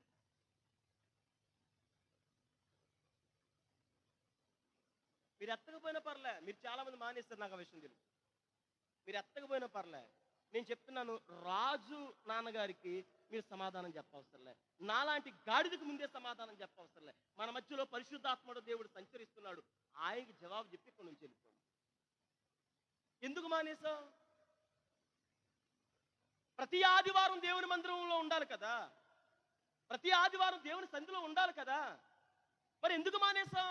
పనులు, పాటలు, బలహీనతలు, పెళ్ళిళ్ళు, ఫంక్షన్లు, లోక సంబంధమైన వాటిలో. నేను రక్షించబడిన వారి కొరకు మాట్లాడుతున్నాను. ఇంకా నువ్వు రక్షణ పొందలేదా?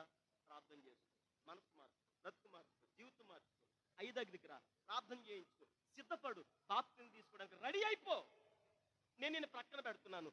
రక్షించబడిన వారులారా, మేము రక్షించబడి 10 సంవత్సరాలు, మేము రక్షించబడి 20 సంవత్సరాలు, మేము రక్షించబడి 40 సంవత్సరాలు, మేము రక్షించబడి 50 సంవత్సరాలు అని చెప్పి తిరుగులాడుతున్న వారులారా, సంఘం ప్రారంభించబడి నాటి నుంచి ఈ రోజు వరకు కూడా మేమేంటి రాజుగారికి పునాది అని చెప్పుకుంటున్న వారులారా, స్తంభాలుగా ఉన్న వారులారా, పునాదులుగా మలచబడిన వారులారా, ఎందుకు మానేస్తున్న ఆదివారం? ఎందుకు మానేస్తున్న ఆదివారం? ప్రభువు నమ్ముకొని ఈ రోజుకి, ప్రభువు నమ్మి ఈ రోజుకి ప్రమారం ఇంచుమించు 16 సంవత్సరాలు అవుతుందండి. ప్రభువును నమ్మిన నాటి నుంచి ఈ రోజుకి 16 సంవత్సరాలు అవుతుంది. ఈ 16 సంవత్సరాల వ్యవధిలో నేను దేవుని మందిరం మానింది విశ్వాసిగా, నేను దేవుని మందిరం మానింది 2 సార్లు సార్. రీజన్ చెప్తాను, కారణం చెప్తాను, వినండి. శనివారం రాజవమ్మంగానే ఏజెన్సీ ప్రాంతానికి స్వార్థ చెప్పడానికి వెళ్ళాను, వాక్యం అందించాను. ఆ రోజు రాత్రి, పగలు రాత్రి దేవుని వాక్యం అందించాను. వాళ్ళు ఏదో పెట్టారు, నేను తిన్నాను. చేతులు స్తోత్రం చెప్పండి, కాస్త గట్టి చెప్పడం, నిద్రపోయి లేస్తారు. హల్లెలూయా. వాళ్ళు ఏదో పెట్టారు, తినేసి ఇంటికి వచ్చేసాను. రమారం ఇంటికి వచ్చేసరికి 3 అయ్యింది. బట్టలు మార్చుకున్నాను, కాలు చేతులు కడుక్కున్నాను, కాసేపు పడుకున్నాను. నాకు ఏ సమయంలో పడుకున్నా 3:30, 4 ఆ టైంలో లేగడం అలవాటు అయిపోయింది. 4 ఆ ప్రాంతంలో మెలుకు వచ్చి కాస్త లేసాను. లేచి పక్కన నాన్న లేకొట్టాను. అన్నా, దాహం వేస్తుడికి మంచిది వంటి నాన్న ఇచ్చాడు, తాగాను. కాసేపు అలా కూర్చున్నాను. ఎరా పడుకో, ఇప్పుడే కదా వచ్చావు, కాసేపు పడుకో అన్నాడు. తిరుగుతున్నాను అన్న అన్నాను. నిద్ర లేకరా, అంతకంటే ఏం కాదు అన్నాడు. సరే అలా పడుకున్నాను. కాసేపటికి మరలా నాన్న లేపాను. నాన్న వామిటింగ్ అయ్యేలాగా ఉంది నాన్న అన్నాను. శనివారం జరిగిన సంగతి. సరే పైప్ దగ్గర తీసుకెళ్ళని చెప్పి నాన్న చేపట్టుకొని పైప్ దగ్గర తీసుకెళ్ళాడు. పెద్ద వాంతి అయిపోయింది. అసహించుకోకండి, పెద్ద వాంతి అయిపోయింది. ఎందుకు వాంతి అయిపోయిందని చెప్పి నాన్న నేను తక్కిన వాంతులోకి చూశాను. దాంట్లో అంతే ఎంత చెప్పాను, అసహించుకో. దాంట్లో ఇంత కళ్ళు ఉందండి. అది ఏజెన్సీ ప్రాంతం కదండి, మనకులాగా గ్యాస్ స్టవ్లు ఉండవు సార్. అక్కడ గ్యాస్ స్టవ్లు ఉండవండి, చిన్న చిన్న పొయ్యిలు ఉంటాయండి. ఇది 2012లో జరిగిన సంఘటన. పొలాలు పెట్టుకుని వండుకునే వరకు పాటలు సార్. ఎవరో ఒక తల్లి కాస్ట్ గారికి భోజనం పెట్టాలనుకుని ఆవిడ అన్నం వండింది, గుడ్లు కూర. ఆ పాత్ర నుంచి చూడులోకి ఏదో బల్లి పడిపోయింది. చిన్న లాంతర్లు ఉంటాయి వాళ్ళకి, ఆమె చూసుకోలేదు, వండేసి నేను తినేసాను. ఆ కూర పాయిజన్ అయిపోయింది. నా లోపలికి తినేస్తే నేను కూడా నా బాడీ కూడా పాయిజన్ అయిపోయింది. నాన్న కంగారు వచ్చింది. వెంటనే తమ్మిరెడ్డి గారు హాస్పిటల్ తీసుకుని వెళ్ళాడు. తెలుస్తున్న ఆయన ఉంటే తమ్మిరెడ్డి గారికి ఫోన్ చేస్తే విషయం అంతా ఎలాగని చెప్తే, వాడికి ఒక సెలైన్ పెట్టండి అని చెప్పి సెలైన్ పెట్టారు. ఉదయం వచ్చి చూశారు, కళ్ళు కాస్త బాగాలేదు. నువ్వేం తిన్నావు రాత్రి అంటే భోజనం చేశాను సార్, ఇలా జరిగింది. నాన్న చెప్పాడు, బాడీ పాయిజన్ అయింది, సెలైన్ పెడతాము, హాస్పిటల్లో ఉండన్నారు. నేను అడిగాను, సార్ సెలైన్ పెట్టండి కానీ 10ంటికి వదిలేండి సార్ అన్నాను నేను. ఎందుకని అడిగాడు ఆయన. చర్చికి వెళ్ళాలి సార్ అన్నాను. ఆయన ఒక చిన్న నవ్వు నవ్వుకొని సరే వదిలేస్తాలే అన్నాడు. ఆయన రియల్ చెప్తున్నానే, నా దరిద్రం ఏంటో కానీ 10ంటికి పెట్టిన సెలైన్ సాయంత్రం 5 వరకు కూడా అవ్వలేదు. సెలైన్ లేకుండా సెలైన్ అయిపోతేనే లేవాలి తప్ప సెలైన్ ఎక్కుతుండగా మనం లేవకూడదు.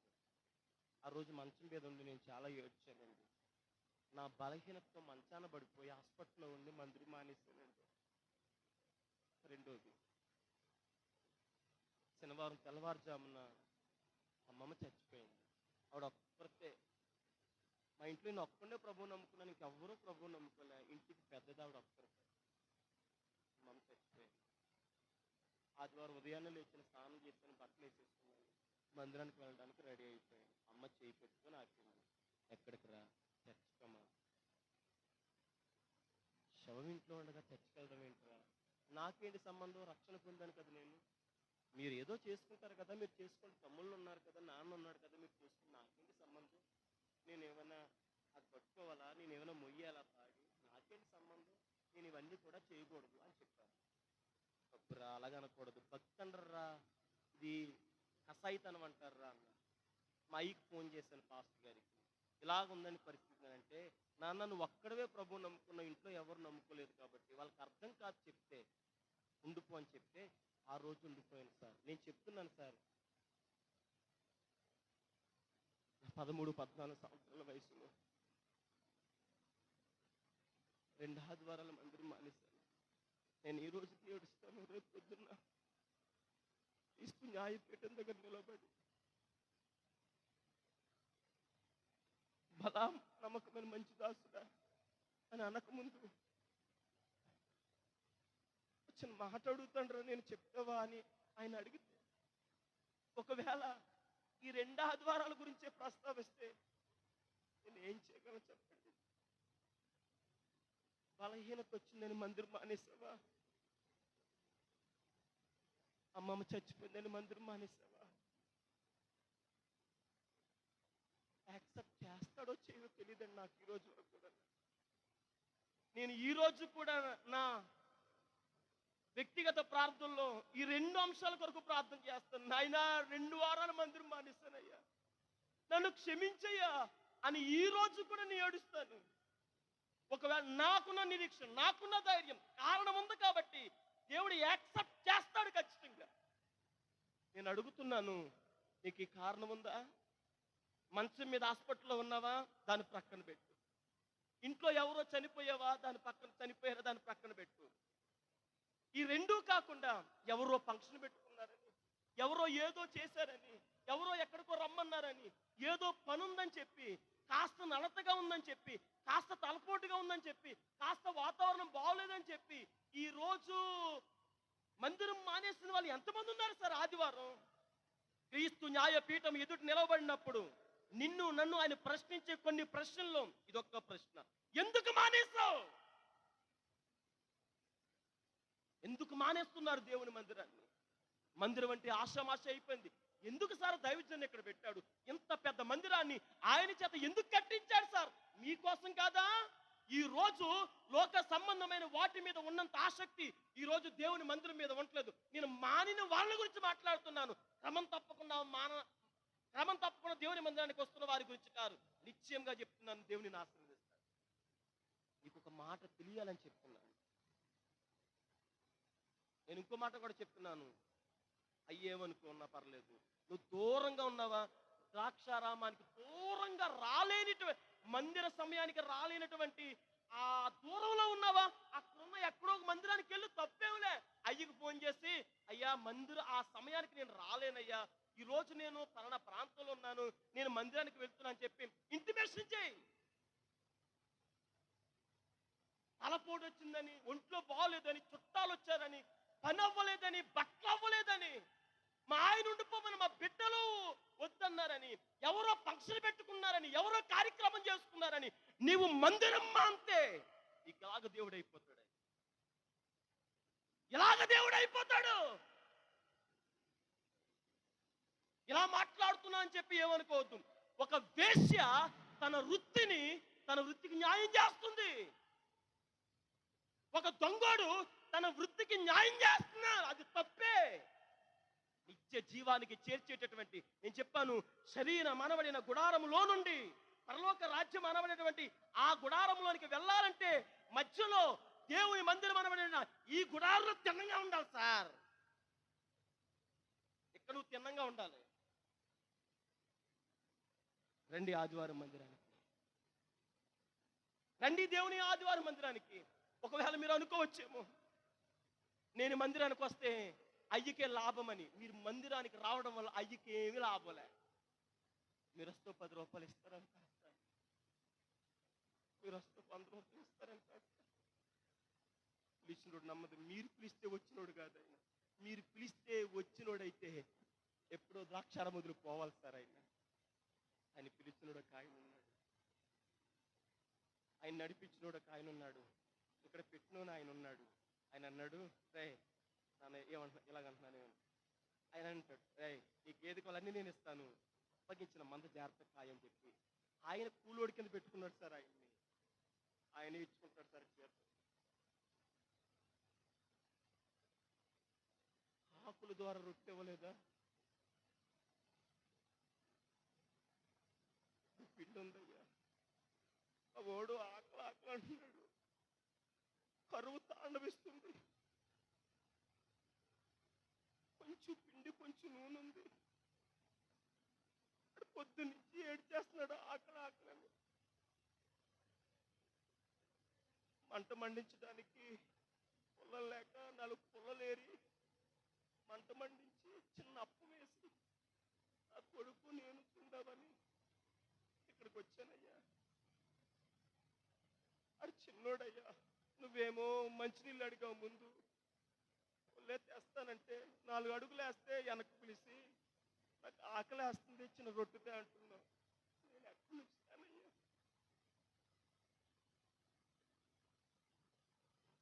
అని ముందు ఆమె అన్నది. కానీ దైవజనుడు అన్నాడు, నేను చెప్పిన ప్రకారం చేయి. ఆ రొట్టె తింటే ఆ రోజే చచ్చిపోయేటటువంటి వాళ్ళ ద్వారానే దేవుడు దైవజను పోషించలేదా? పోషిస్తాడు సార్. మమ్మల్ని పోషించబడుతున్నాం మేము. దేవునికి స్తోత్రం చెప్పండి. ఎప్పుడు అనుకోవద్దు.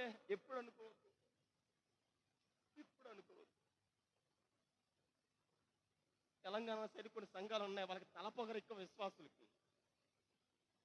మేము రాకపోతే ఈరోజు పాస్టర్ గారు పస్తుండడు ఈ వారం ఏదో అనుకుంటున్నాడు ఆయన అని తలపొగరెక్కి పుల్లరిపి మాట్లాడే వాళ్ళు చాలా మంది ఉన్నారు సార్. నేను తిరుగుతున్నా సార్, కారణాలు కావాలి తిప్పేస్తాను, నాకు డైరీ ఇస్తాను సార్. మీకు పుల్లరిపి మాట్లాడే వాళ్ళు చాలా మంది ఉన్నారు సార్. నా సేవకులు ఎటువంటి వాళ్ళు సార్. ఆయన పని నిమిత్తం వచ్చారు, పోషిస్తాడు సార్. మీరు మందిరానికి రావడం వల్ల మీ జీవితంలో మీ బ్రతుకులో కలిగేది ఏంటి తెలుసా? 3 మాటలు చూపిస్తారు. 3 మాటలు. మందిరానికి రమ్మని ఇందాక నుంచి తోవేస్తున్నారేంటి సార్? వస్తాం సార్, వస్తాం లేకపోతే లేదు. ఏంటి ఆ మాటలు? తన కర్ర వేసుకొని ఏదో బుడ్డోడు ఏంటి ఇటు అలా ఎగురుతున్నావు అని అనొద్దు. నీవు మందిరానికి రావడం వల్ల ఆయనకి బెనిఫిట్ ఏం కాదు సార్, నీకే బెనిఫిట్. బైబిల్లోంచి దేవుని వాక్యాలు ఏమి చూపించరు. కానీ నా సమయం అయింది కాబట్టి మందిరానికి ఎందుకు రమ్మని మాట్లాడుతున్నా, మందిరం అనబడిన గుడారంలో ఎందుకు నివాసం చేయమని నేను అడుగుతున్నాను తెలుసా? మందిరంలో ఏముందో తెలుసా?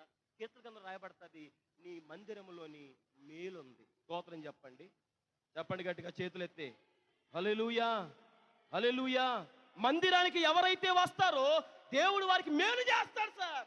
పిల్లల విషయంలో, వివాహ విషయంలో, ధన విషయంలో, ఇంటి విషయంలో, పొలం విషయంలో, ఆస్తి విషయం, అన్ని విషయాల్లో దేవుడు మేలు చేస్తాడు సార్. మందిరం మానేసి ఎక్కడెక్కడో తిరిగి పాస్టర్ గారు ప్రార్థన చేయండి అని చెప్పి 10 రూపాయలు కానుక పెడితే నీకు మేలు జరగదు. మేలు నీ మందిరములోని మేలు చేత మేము తృప్తి తృప్తిపరచబడ్డామయ్యా అన్నాడు. మందిరములో మేలుంది. నేను అంటున్నాను, మేలు కావాలంటే మందిరానికి రండి. మేలు జరగాలంటే మందిరంలో రండి. సిద్ధపరచబడిన సిద్ధపరిచిన మేలుందండి. దాచబడిన మేలుందండి.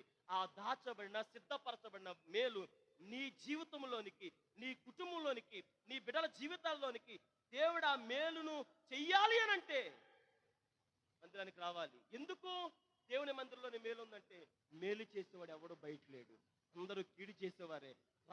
కడుపును పుట్టిన వాళ్ళు ఈ రోజు కీడు చేస్తున్నారు. రక్త సంబంధులే కీడు చేస్తున్నారు. ఇస్తామంటున్నారు, ఆ సమయానికి వచ్చేసరికి ప్లేట్ తిప్పేస్తున్నారు. నీకెందుకు నేను ఉన్నానంటున్నారు.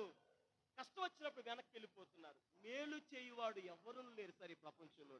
నీకు మేలే చేసేవాడు ఎవడైనా ఉన్నాడంటే నేను ప్రకటిస్తున్న యేసయ్య ఒక్కడే. చప్పలు కొడుతూ దేవుడి నామాన్ని మహింపరచండి. చప్పలు కొడుతూ దేవుడి నామాన్ని మహింపరచండి. నీకు మేలు చేసేవాడు దేవుడు అక్కడే.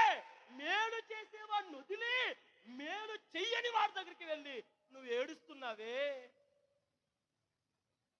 నేను చెప్తున్నాను ఇంకో మాట, ఒకవేళ మనుషులు నీకు మేలు చేసినా నీ నుంచి ఏదో ఆశించే మేలు చేస్తారు తప్ప నీ నుంచి ఏది ఆశించకుండా ప్రపంచంలో ఎవడం మేలు చేయడు సార్. నేను కూడా చేయను సార్.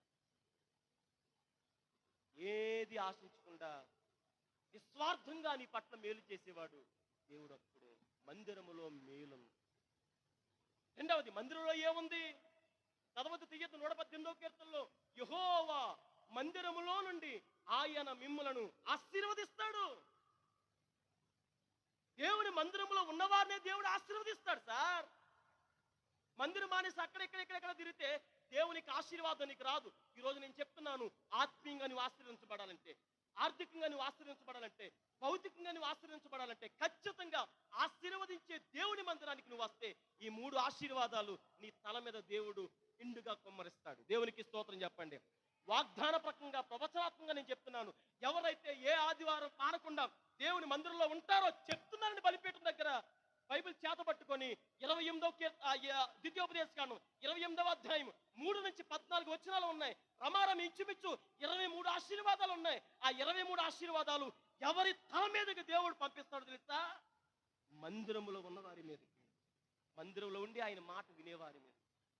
నిశ్చయముగా బేతేలు ప్రార్థన మందిరంలో ఉన్నటువంటి మీ తలల మీదకి ఈ 23 ఆశీర్వాదాలు దేవుడు సంప్రాప్తి చేయునుగాక. మందిరంలో మేలుంది, మందిరంలో ఆశీర్వాదం ఉంది. ఇంకో మాట చూపించి ముగిస్తాను. మందిరంలో ఏముందో తెలుసా? ఆయనకి 2 భార్యలు సార్.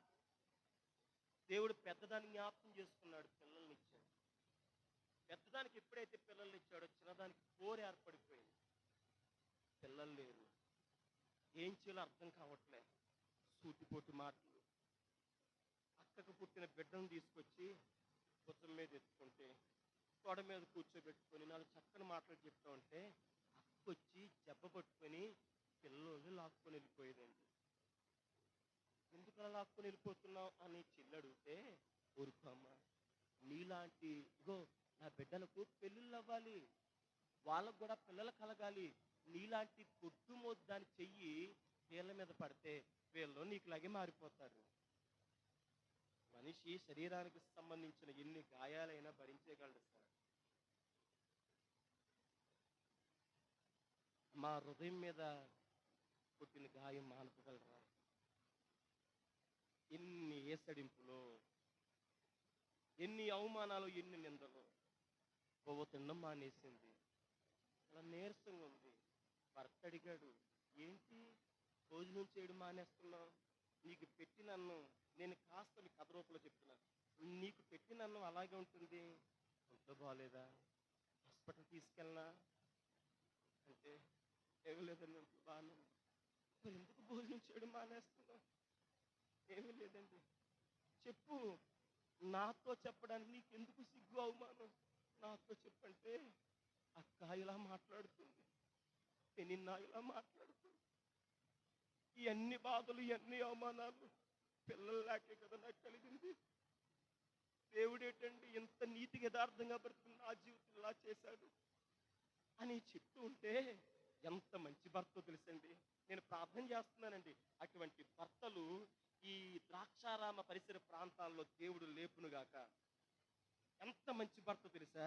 పొద్దున్నే చెయ్యేసి నీళ్లు తుడిసి పిచ్చిదానా, ఎందుకే ఏడుస్తావు? పిల్లలు లేరేనా? 10 మంది కొడుకులతో సమానమైన వాడిని నేను కాదా? నేను నీ కొడుకును కాదా? చేతులెత్తి గట్టిగా స్తోత్రం చెప్పు. పిల్లలు పుట్టలేదని భార్యలు వదిలేసే దరిద్రులు చాలా మంది ఉన్నారు. ఊరి పేరు చెప్పండి.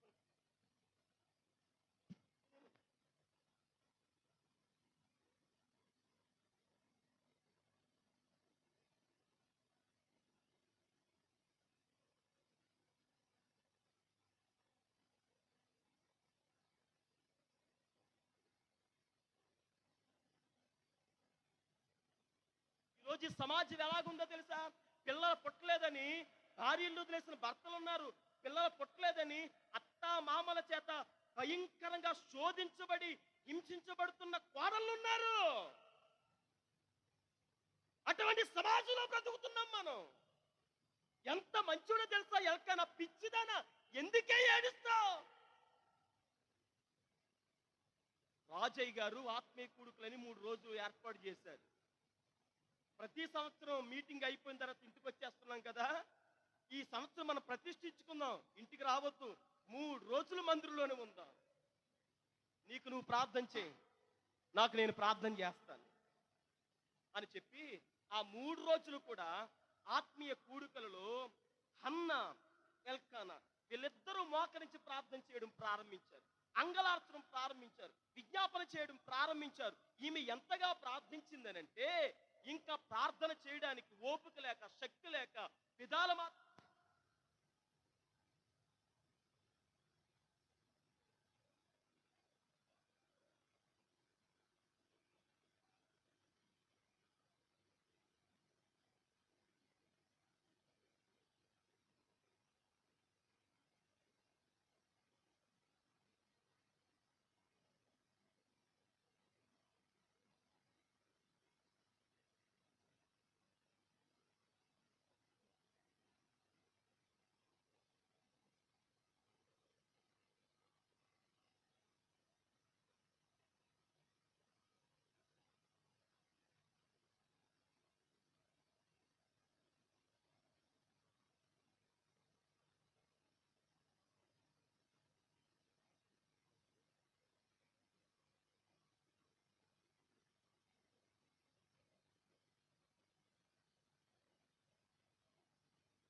సన్నిధిలో నుంచి నన్ను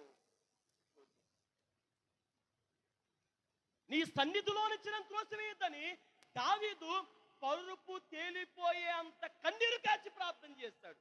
ఈ రోజు ఈ మధ్యాహ్న కాల సమయంలో నా ప్రార్థన అదే ఉండాలి.